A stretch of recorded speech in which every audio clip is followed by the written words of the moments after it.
कराची से मैं हूं वकास बाकर। हम आज जिक्र कर रहे हैं पाकिस्तान की अदाकारा हुमैरा असगर अली से मुतालिक।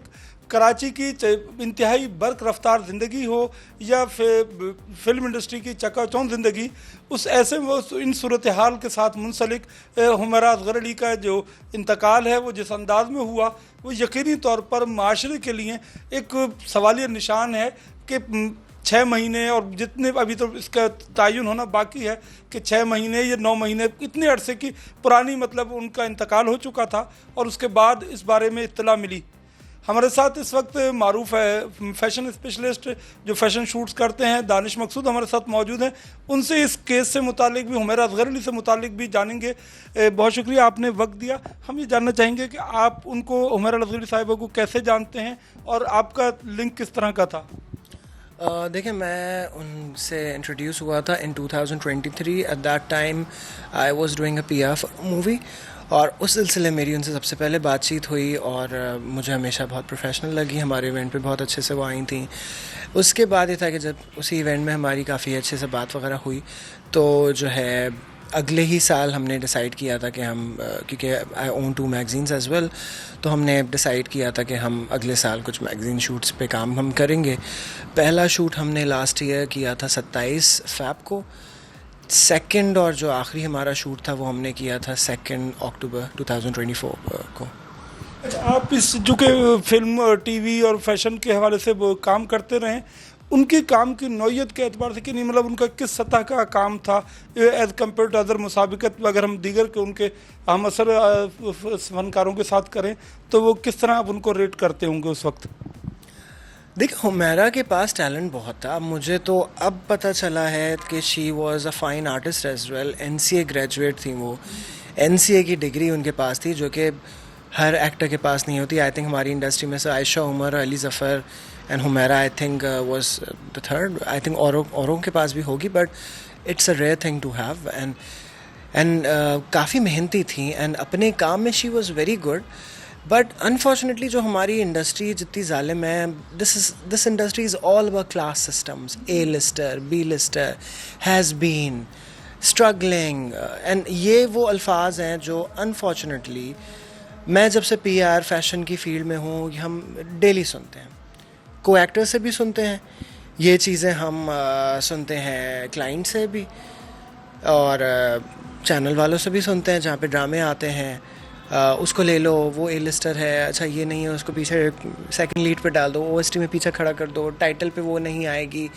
तो इस तरह की इतनी चीज़ें होती हैं हमारे यहाँ कि I think it's very difficult. हर कोई ये सरवाइव मेरे ख़्याल में नहीं कर सकता। ये जो ज़ालिमाना एक तरीका हमारे अंदर का है कि हम इंसान को इंसान से या आर्टिस्ट को आर्टिस्ट से हम नहीं पहचानते। इवन मैंने शायद अभी किसी और को भी बात कही थी ये, मुझे बहुत से लोगों ने इंडस्ट्री में कहा कि नहीं हुमैरा के साथ नहीं करना। क्यों नहीं करो? क्योंकि वो किसी बड़े कैंप के साथ नहीं है, कोई बड़ी लॉबी के साथ नहीं है, उनके पीछे कोई बड़ी पीआर एजेंसी नहीं है, उनके वो कोई ऐसे टिपिकल कोई डिज़ाइनर्स के सर्किट में उठना बैठना जो हम बहुत सारे इंस्टाग्राम पे देख रहे होते हैं actors. She was not part of any of that. तो इसलिए मैं काम ना करूं उनके साथ, सिर्फ ये रीज़न है। एक बड़ी इस फिल्म इंडस्ट्री की, फिल्म शोबिज़ इंडस्ट्री का अपने एक वो इंतहाई तारीख पहलू जिक्र कर रहे हैं कि जो बदकिस्मती से हमारे यहाँ क्लास सिस्टम हर शोबे में हर जगह पर एग्जिस्ट कर रहा है और इसी की वजह से माशरा ज़वाल पजीर है। हुमैरा असगर अली साहिबा का जिस सरकमस्टांसेस में इंतकाल हुआ है उस तमाम तर सूरत हाल पर और इस केस से मुतालिक आप क्या फील करते हैं कि कितना बड़ा लॉस हुआ और कितना आपके जहन में क्या खाका इस सारी सोसाइटी का और इस केस का बनता है? यार, I be very honest with you, इस वक्त अजान हो रही है, मुझे बाकी लोगों का नहीं पता, but personally I think after this whole incident I don't think so if I ever be the same again. मैं इस इंडस्ट्री को, मैं इस शहर को, मैं इस मुल्क को वापस उस तरीके से मैं नहीं देख सकता। एक इंसान को 10 महीने के लिए आपने मरने के लिए छोड़ दिया, फिर जब आपको उनका पता चला, फिर आपने उनकी ज़िंदगी की हर चीज़ को आपने जो चीड़ फाड़ आपने किया कि उनकी अम्मा के साथ ये था, अब्बा के साथ ये मसले उनके, वो क्या है यार, इतना जुल्म। जबकि हुमैरा ने कभी भी अपने इंटरव्यूज़ में, जितनी मुझे उनके बारे में चीज़ें पता चली थी, एंड इवन उस टाइम पे भी जब हमने उनके साथ एक दो शूट्स करे, और इवन जिस टाइम पे मेरी फ़िल्म के प्रीमियर पे भी वो आई थी, तो मतलब एट टाइम हर इंसान ऐसा होता नहीं है कि वो हर जगह अपनी चीज़ें खोल खोल के बताए।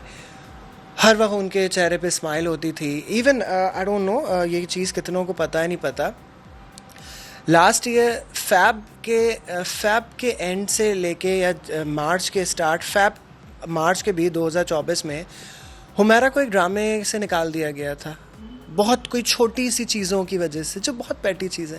बट मैंने इस इंडस्ट्री में ये भी देखा है कि ड्रामा प्रोड्यूसर जब कोई so called a list actor आता है, इवन एक मेरे सामने की एक इंसिडेंट है, इसमें आई थिंक 2021 की बात है, एक डायरेक्टर की मैंने एक एक्ट्रेस है, उनका कमबैक होना था टीवी में, तो मैंने उनकी मीटिंग करवाई थी 2021 में, और उन एक्ट्रेस को उसमें लिया। उस टाइम पे उन एक्ट्रेस का जो है घर की शिफ्टिंग हो रही थी एंड वो काफ़ी टेंट्रम्स दिखा रही थी, तो वो डायरेक्टर प्रोड्यूसर ने उनके लिए होटल बुक कराया कि आप प्लीज़ यहाँ आ जाएं, बट सेट पे आइएगा। और उस सब के बावजूद भी वो महीने में से 5 दिन आई, प्रोडक्शन का लॉस हुआ, सब कुछ हुआ। 2022 का जो ड्रामा बनना था वो शायद बाय द टाइम 2023 में जाके बना। तो ऐसी ऐसी चीज़ें भी होती हैं, जब कोई इज्जत नहीं दे रहा हम उसके पीछे पीछे जाएंगे क्योंकि वो ए लिस्टर है। दूसरी तरफ कोई ऐसा आर्टिस्ट है जो आपको उतना क्लासी नहीं लग रहा, आपको है कि नहीं उनकी तो इंग्लिश अच्छी नहीं है, वो तो ऐसी नहीं है, वो ये नहीं है, वो कूल नहीं लग रही आपको, उनकी कोई छोटी सी चीज़ है तो आपने उनका रोज़गार भी छीन लिया, कोई छोटे से मसला हुआ आपने उनको एक ड्रामे से भी निकाल लिया।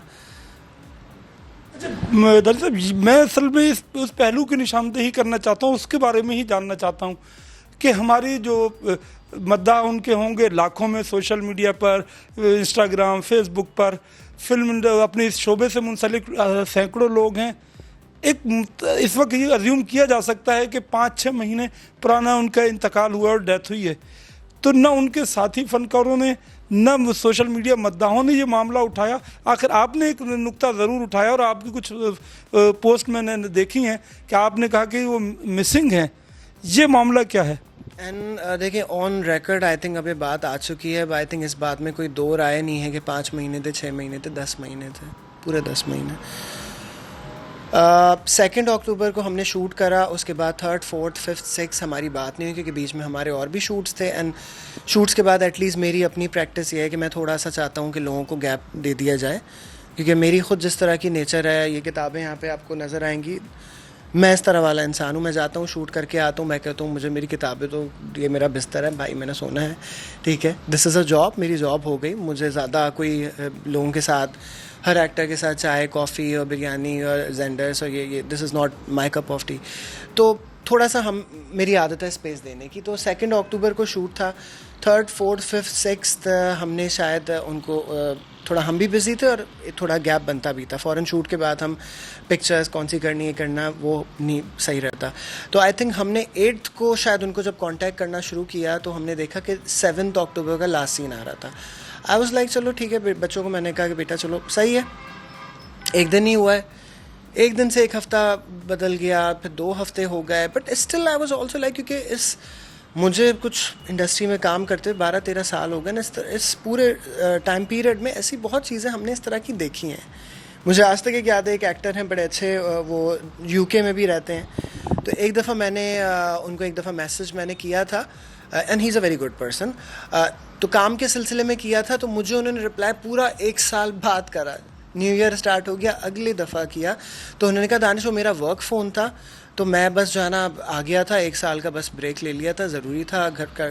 तो इस तरह की भी चीज़ें होती हैं। तो बहुत से लोग जो हर वक्त आपने सेकंड के बाद फ़ौरन आप घर क्यों नहीं गए, ये क्यों, सारा एक तो मेरा ही काम है, बाकी किसी ने कुछ नहीं करना। तो सेकंड के बाद फ़ौरन तो ज़ाहिर है हम किसी को इतना बग नहीं करेंगे।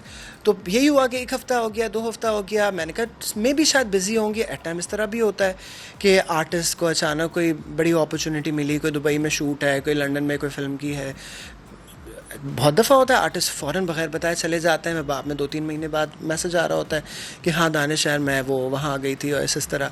तो जब ऑलमोस्ट महीना एंड हो रहा था, वो शूट हमें लगाना था, तो 22 को हमने कवर वो अपना शूट का लगा दिया। तो उससे पहले 1-2 दफ़ा हमने फिर दोबारा उनको रीच करना चाहा, शायद कॉल की, मैसेज किया, कोई रिप्लाई नहीं आया, और तब भी वो 7 अक्टूबर ही था। शूट लग गया। उसके बाद ये हुआ कि एक दफ़ा मैंने बीच में अपने किसी इंटर्न को कहा कि बेटा जब गुजरो एक दफ़ा ऐसे ही देख लेना, कहीं ऐसा ना हो बगैर पूछे हमने शूट लगा दिया है, कोई बाद में कोई मसला किसी तरह का ना आ जाए। तो बच्चा भी अपने उसमें गया, उसने शायद दूर से ही शायद देख के आ गया कि हाँ सर ताला लगा हुआ था, बंद था, सही नहीं लगा बेल वेल बजाना, क्योंकि ज़ाहिर इस तरह आर्टिस्ट बड़े अनप्रडिक्टेबल होते हैं, सीधी सी बात है।